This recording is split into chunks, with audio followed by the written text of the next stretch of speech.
What's up? Welcome to the fourth episode of Let's Chat Eavesdrop Edition. I'm so glad to be able to host this with this bunch of people again. Our youth team leader, Marianne, the rest of our youth team, Zekwang, Yihong, and Dylan are here with us, and my fiancé, Yifen. We are all here to chat about things pertaining to relationships. And the last episode, we talked about online dating. Whether or not Christians can do it, go and check that out if you haven't watched that. Don't forget, as I said, to like the video right after you watch this and subscribe to our YouTube channel for updates on other videos as well. We also are on Instagram at suu.my. So if you have any extra questions you want to ask us or any feedback or comments, please feel free to let us know. Today's episode is all about something very interesting, and I think youth are very interested in this subject because we kind of get this question again and again when Kwang and I go for camps and at CPRs, when we're having late night talks. I'm sure if David Teo was with us, this will be one of his favorite topics. Today's topic is all about confession. How do you confess to the person that you like or your crush? When should you do it? Why should you do it? How should you do Who it? should do it? Who should do it? Who should do it? Yes. Okay. So all the questions about confessing. Let me start with my own fiance for a change. Like, let's start with the who, since Marianne mentioned that first. Who should do the confessing? I believe the guy should. And why? Yeah, I think like guys, not all guys, but some guys tend to lack motivation. So if they're not as interested, then it might not work out very well, or it might not last very long. Whereas like I think for girls, yeah, also I think there's this like just the tradition of it, I guess, of like guys taking the initiative and then girls kind of get to decide.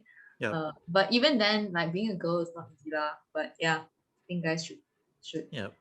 For those of you who want to see what our comments were about guys versus girls and the who leads in a relationship, you can go back to episode 1 and check that out. But yeah, you want to continue?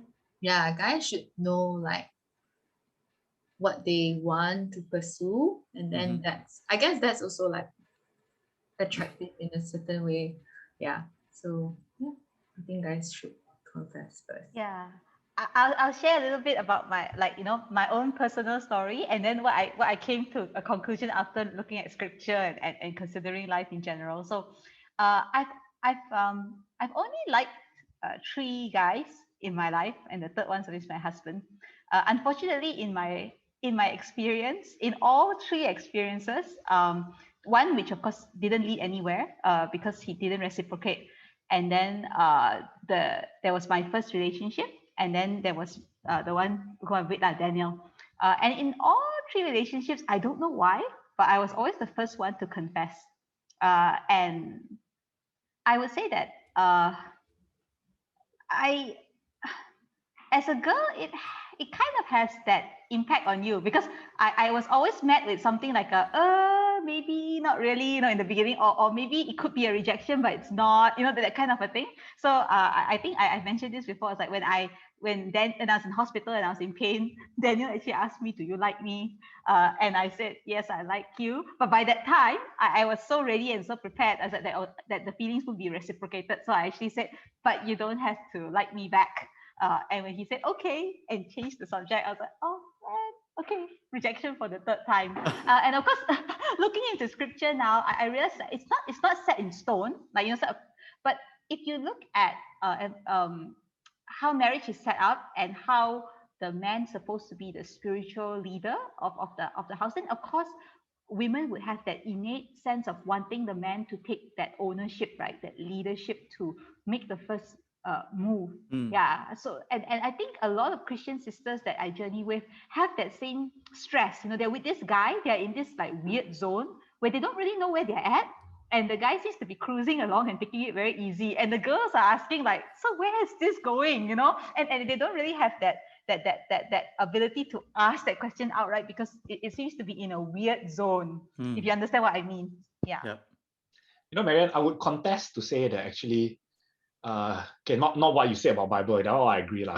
But it's your story with Daniel. I do believe, actually, the more I hear your story, right, that him asking you whether you like him or Yes, not, was a that is him confession. confessing. Yes, That is his confession. I would also say Because so. no guy, if a guy don't like you, right, he wouldn't even ask the question in the first place. Yes. That was his confession. So the more I hear Marianne's story, because I You think agree, this is the right? third or Yeah, fourth Joel, time. like that is a confession. It's It's such not, a sad confession. no, it's Okay, not a good I won't confession. I won't say that's a confession. Okay, I won't say that's a confession, but that's an initiation. Yes, I would say that's a confession, but not a good confession. So, but I would say that is what Joel said. It is the initiation. So The he thing did of- take the first step. No, but the thing about a confession, I must say, is that there is the risk of being rejected, right? Correct or not? Right? Yeah, There's okay. a risk of being rejected when you confess. Mhm. So I would say that Daniel skipped the step of rejection because he had initiated to ask whether I like it. So it's a sure goal. It was an initiation. Of course, for Daniel, behind the scenes, he was struggling with the Yes. the idea of commitment because Yeah. our relationship is not a normal one. Yeah. I have a lot of illness. We got together in hospital. Yeah. Kind of spelled out how our relationship was going to be like probably for the rest of our life. And for Yeah. him to be able to say, come back and ask, can I take on this leadership and be the husband or the man for Marianne? I think that took him a lot of time to consider. So I understand that it was not a normal situation lah. Yeah. I just wish Daniel was with us today so we could ask him more questions. But it's very interesting because I think Kwang and I have a similar thought on this. I think he would I think, but I would ask Daniel for himself. Obviously, we can, but I think he would have already had some sort of feelings, or maybe you already know this. He would have already had some sort of feelings, and that's why he asked you that question. So that's why I take it as an initiation, even though I might not consider it a confession. Yeah, Daniel revealed to me that actually much earlier on in our friendship, there was a night when we were out, and he really wanted to take my hand and ask the question. But because of that fear of making that commitment, he actually told me about his struggles of commitment. and it turned the whole night around like 180 degrees because it created more uncertainty. But there was a war that was going on within his heart. I think it was like with God's help, he and I think we struggled through it lah. Yeah. Nice. So that's as much as I can tell about our fairy tale. Interesting. Yi Hong's looking very intrigued by the story. I'll let him talk a little bit.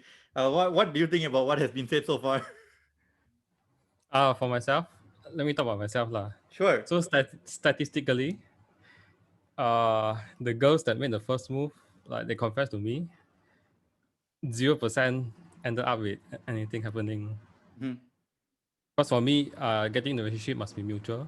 So for some reason, the girls that made the first move, I do not let them back. So statistically, it's 0%.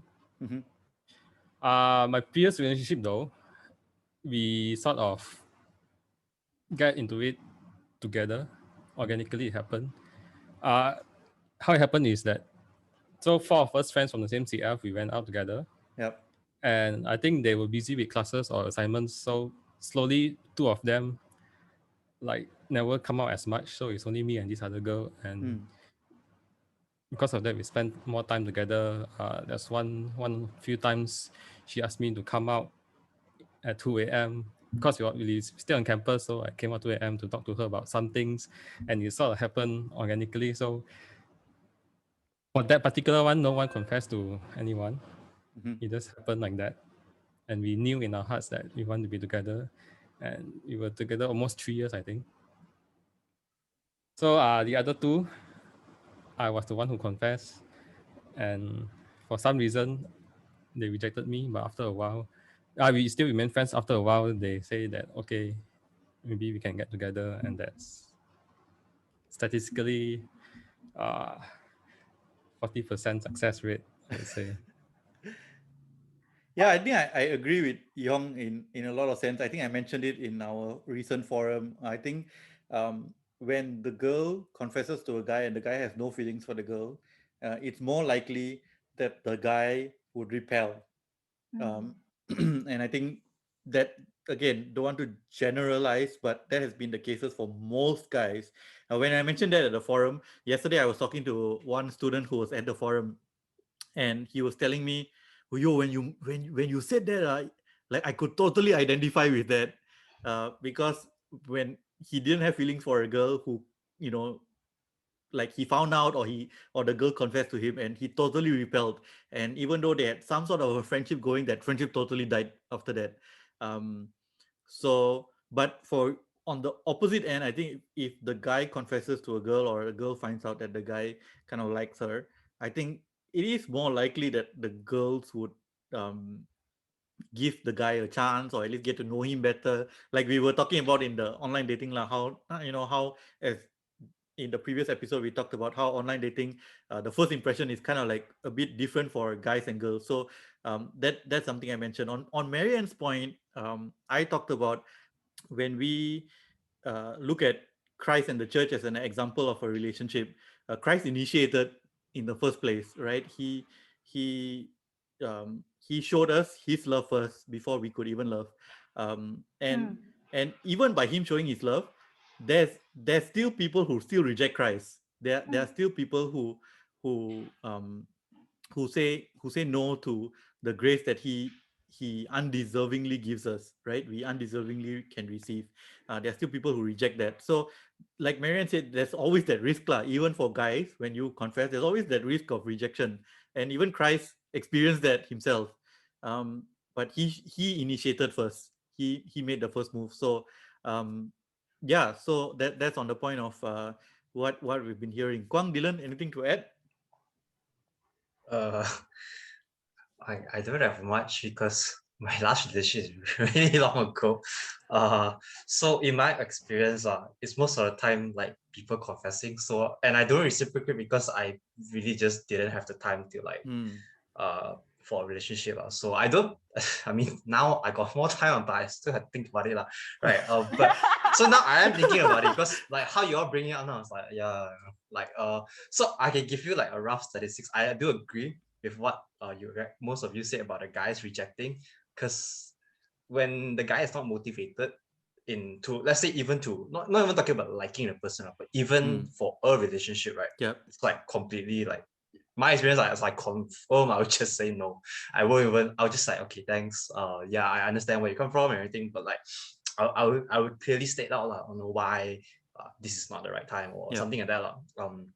Yeah, so in my experience, it's mostly like that. I do agree. I think Ethan said something about how it's more attractive. And I do think girls would generally find it more attractive when a guy makes a move.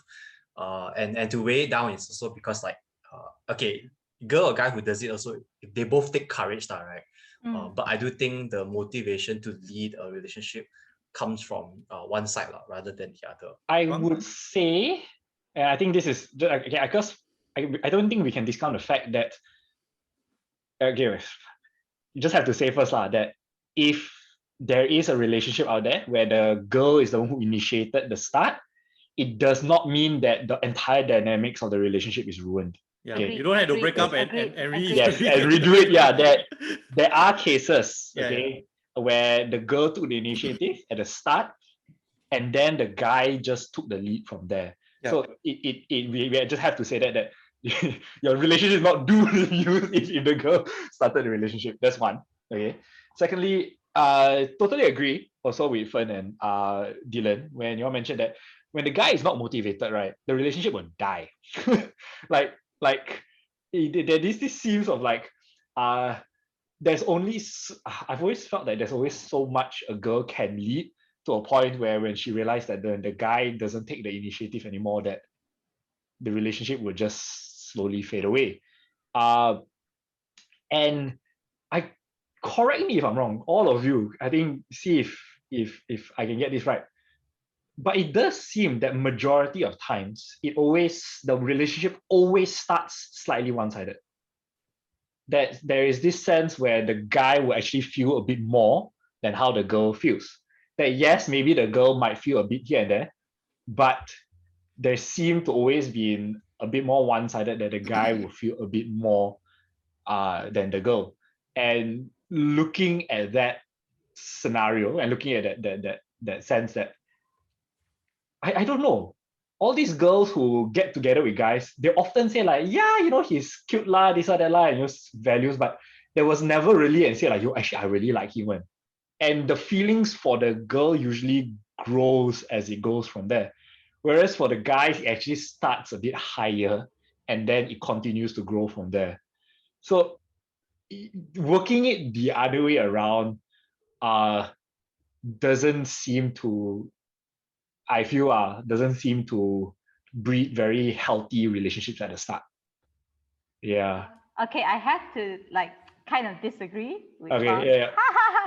I mean, but this is based on personal experience. I think one is correct in saying that like usually in reality, not the two parties who come together, not all of them are equally invested all the time. There's always a more interested party. So because when I look back at like Daniel and my friendship right together, I felt that maybe it's because of my personality, who I am. So when I'm in, I'm all in. And I felt very intensely for him. So let me give you, I work hard by nature, right? I work too much maybe. And my mom actually commented, I think in the third month that Daniel and I were hanging out. So I'll take like one night a week to just hang out with him, talk to him and stuff like that. And he would drive me home, right? And my mom was saying like, you like this guy. And I'm like, no, I don't like this guy. Like, you like this guy. If anyone can take you away from ministry work for one night a week to spend time with them, you like the guy. And it hit me like a bullet, I was like, oh no, I like this guy. Now how? That kind of a feeling. I think, and that realization actually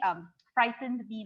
But I think as we went along in our friendship, I recognized that I think Daniel switched to a higher gear, and he would be the one to initiate and say, hey, let's go out for lunch. Hey, let's meet up for dinner. Hey, so and after a while, I think I could see that he was initiating the relationship to push it further, because obviously he was I think feelings wise, emotionally, relationally, we were getting more and more connected. And I think so much so that at one point where we were engaged, right, and I was thinking of breaking off the engagement because of illness, I was in hospital again, he pressed on to say, no, we move forward in our relationship. And that's where I really saw him, like in a sense, saw leadership and commitment that I've never seen before in my life. And that honestly was life-changing for me.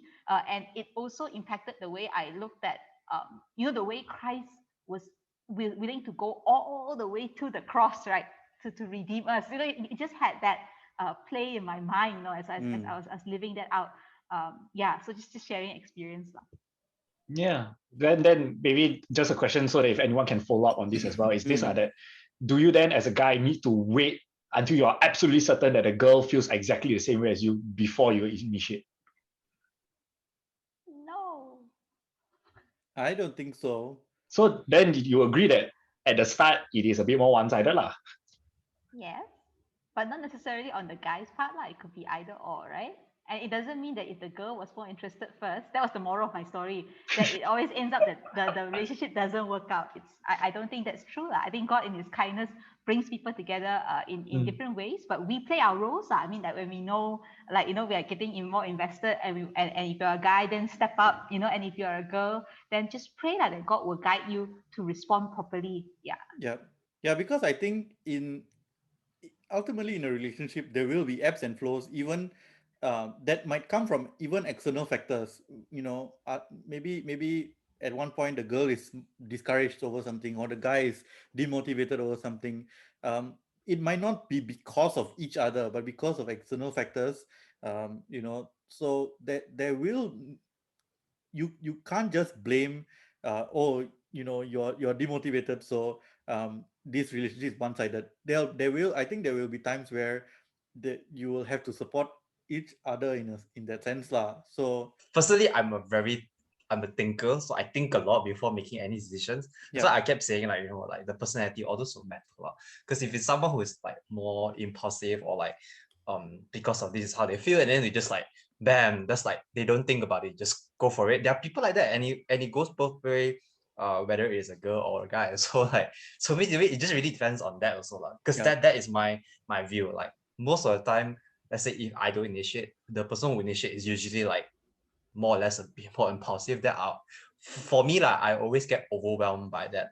Okay, why do you like me? I get overwhelmed by that sense of zeal, that wow, really like, I don't know how it feels like if you're a girl and a guy does that to you, but as a guy, when that happens, like I really do feel a bit overwhelmed. Yep. Yeah, because I'll just be thinking like, what did I do to get this? Yeah, I'm like, okay. Yeah. You make it sound so bad. No, I'm not saying it's like, I'm not saying I'm not like saying like, oh, people shouldn't like me, but like I just get very overwhelmed because I'm like, okay, maybe to give some context, I live a really low profile life in my uni. Yeah, like Hey, people's your face not very low profile. I just say that first. Somebody is popular. Yeah, Can't get rid of these flies. Or vultures, whichever way you want to look at it. But in the end, I don't know lah. My perspective is just, it's too overwhelming when suddenly something happens like that. I just like, I don't know what to do. I need a panic button. Pop, pop, pop. Yeah. I guess that's it for me. Okay, interesting. I can identify to some to some points of that. Yeah, even when Ethan and I got together, I think some of the feelings that you were mentioning are things that I expressed to her. But maybe from Kwang or Yihong, you want to someone wants to answer this. As guys, what some advice or something you may have learned from a previous confession that you want to advise others? Never do it through text. Never Amen. do it through text. Just don't. Not through text, not through any online Zoom PM chat. Please don't do that. Yeah, if you want to write on a handwritten note, that's fine, but be there when she reads it. Yeah, like there has to be at a very basis a face-to-face interaction. I think that's the first one. So are you saying that during lockdown, no one can confess to anybody? Zoom. I think this is the online thing. Like you have to see the face-to-face thing. Like just like this. It has to be like this. Yeah. I've heard too many confessions through text, and you see girls are very frustrated. They're just like, and some of them like, yeah. So yeah, guys, please do it face to face. Okay, I see Ethan and Marianne are subtly agreeing with you. But yeah, Marianne already said a loud amen, so I know what you're thinking. Yihong, what is something you would like to share from experience or something that you may have learned from previous experience? This is not my experience, but I would say don't fish around. Mm. Don't shoot at many girls at one time and try to get the one that Yes. gets into your hook. Always get to know someone first before you even say that you like them, because I don't believe love at first sight. Attraction maybe, but not true love. So you at least need to get to know someone first. Yeah. Oh, Yep. let me add something. So yes, what Yihong said, to get to know the person. This is speaking from my experience. Whenever I confess to a girl, their first response is not yes or no. Their first response is why, and come with a prepared answer. I think that's the first thing, and hopefully by coming with that prepared answer, you can actually sit down before you even confess to the girl to actually just think, why do you like the girl?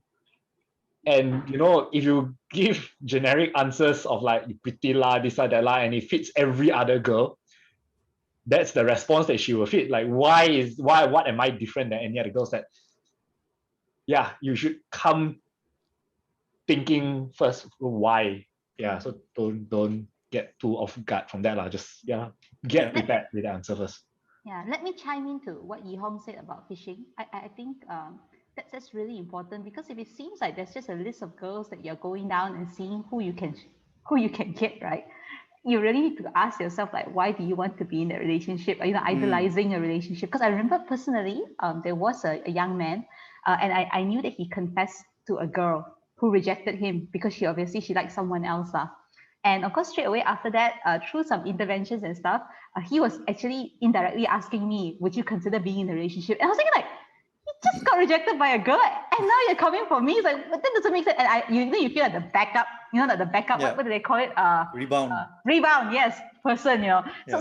I honestly think that you're like guys and girls, please consider carefully why you're in a relationship. You're not in a relationship for the sake of a person called relationship, right? That's an idol. You need to be able to say, I value this person. I want to spend to look at how I can be getting to know and spend my life with this person, and do that. Yeah, it's not just a list that you're going down because you want to be in a relationship.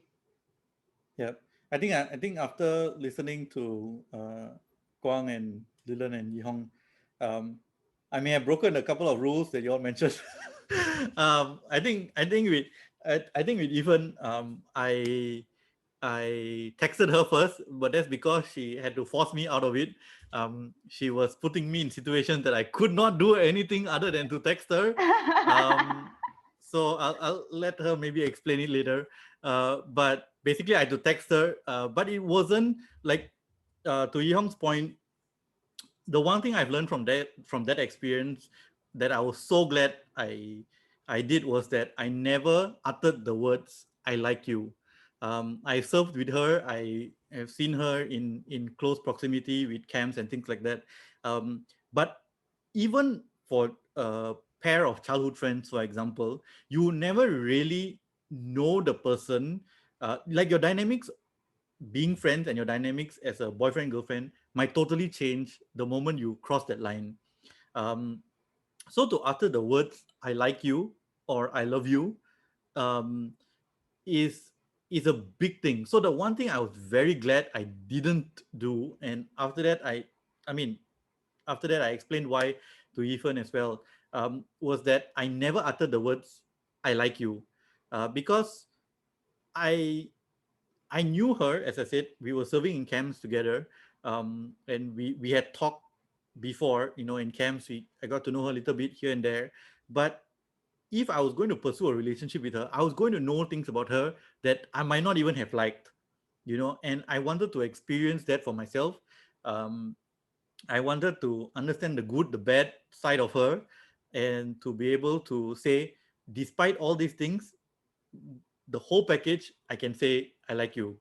So maybe from the girls, from the guys who have confessed to you, um, what have you learned, or what advice would you give guys who want to confess to other girls? Even your many Yeah. rich experiences. um Advice. I think, yeah, like what Guang said, you need to know the person. You also need to know like why is now a good time to get into a relationship. Yeah, oftentimes timing is very important, and I think guys are afraid of commitment, to say the least. Um yeah, so I think once the guy knows that, okay, this girl is someone that I can, eventually potentially see marrying, then I think there's like a good thing there. And I would say that you shouldn't be too, like, you should be ready to get rejected. That's the scary part as well.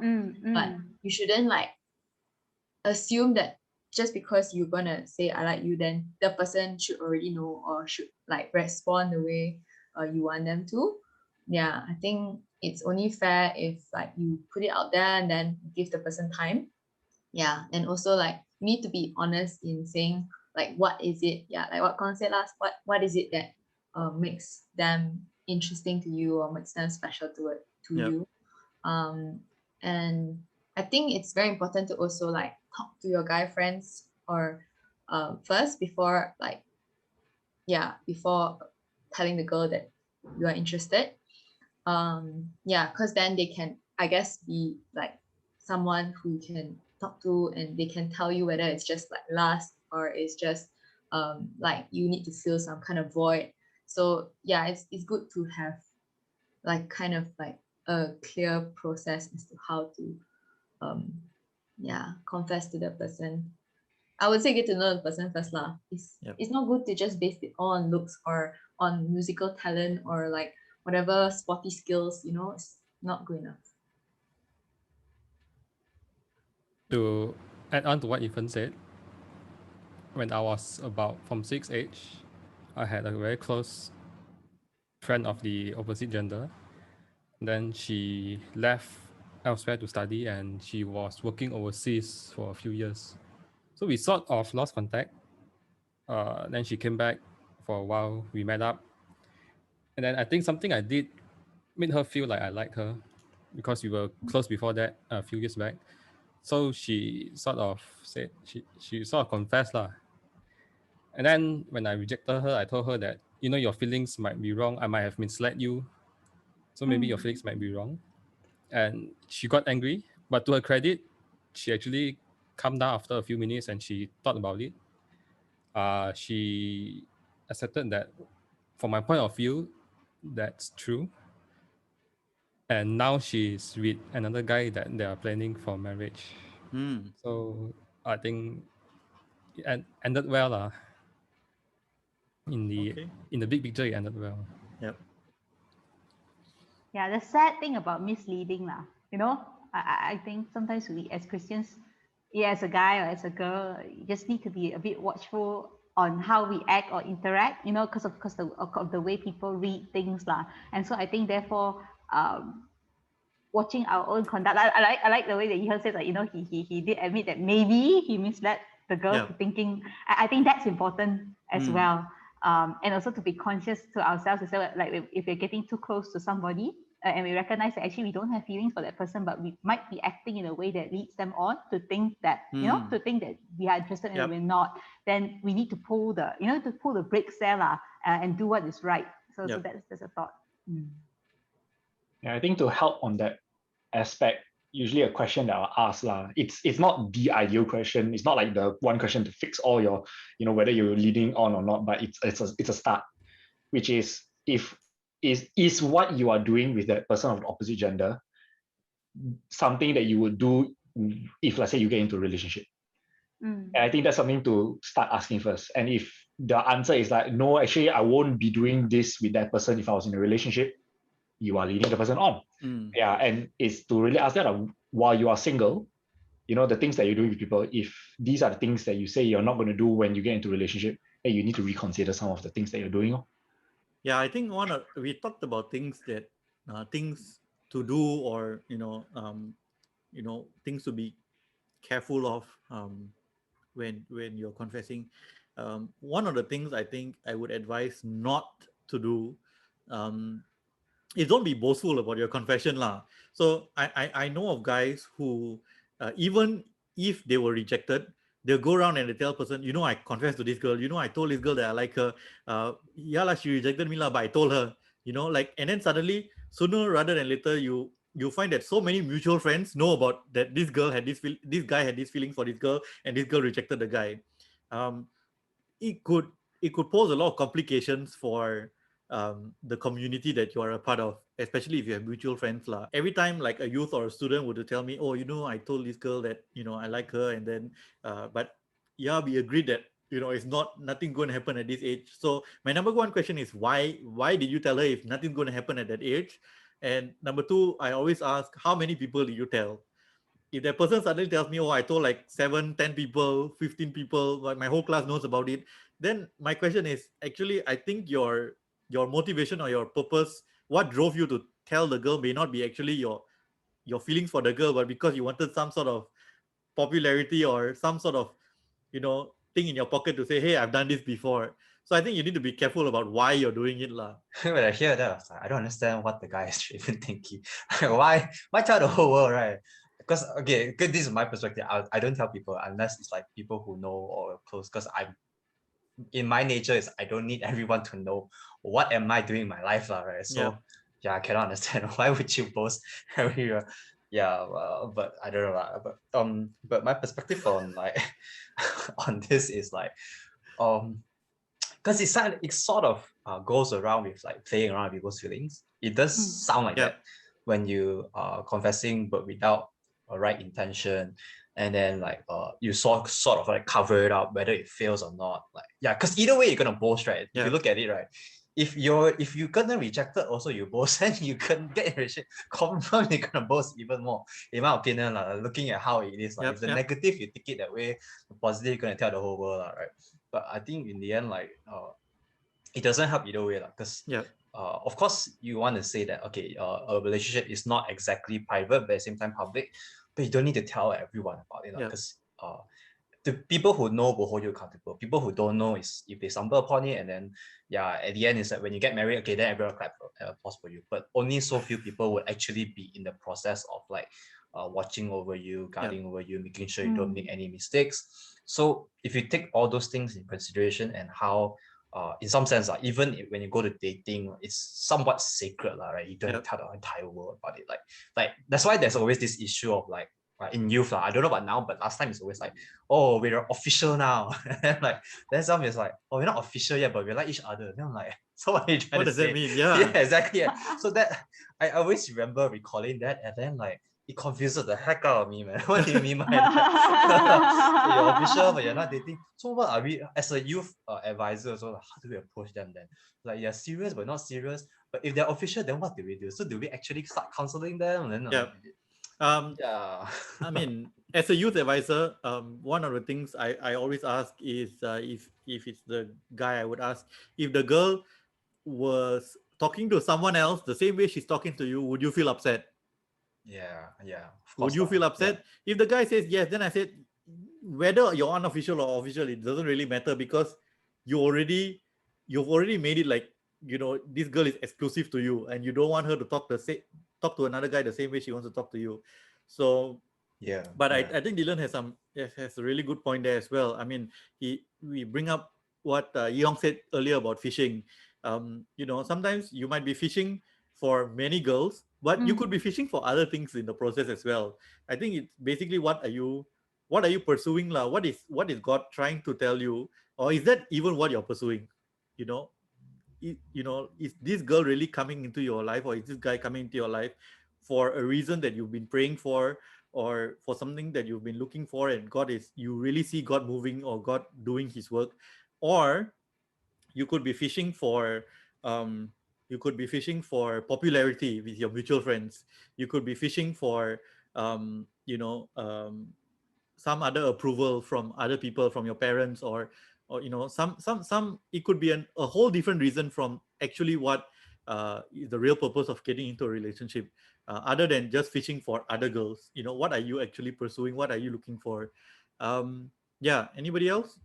I think one more thing is this whole leave you half hanging kind of thing. Yep. So there are experiences, and I have experienced it as well, where initially, like for instance, a guy and myself, this experience what we knew was mutual, so we liked one another, but he was from another country, and he had plans to travel the world and do whatever he wanted.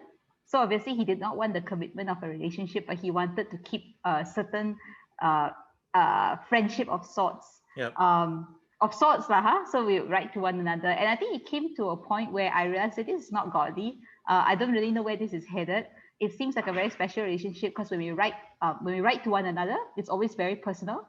And I think it came to a point where I had to put my foot down and say, I don't know where this is going, and I don't think this is God. I don't think it's godly for me to be left hanging and not knowing where this is going. So it's either that we reach a conclusion about where we are and where we're at, or we end our communication. And I think that is where it got him to think about where we were at lah. So I think that was just one of the lessons lah, where don't do these kind of things where you leave people wondering where you're at, or even a confession that is so ambiguous that it can be read as anything. I think that when you make a confession, the idea is you put out yourself at the risk lah. You can be accepted, and then you can progress into this relationship, or you get rejected, and you know that maybe it's not the right time, and maybe it's a lesson that God is teaching you along the road of life lah.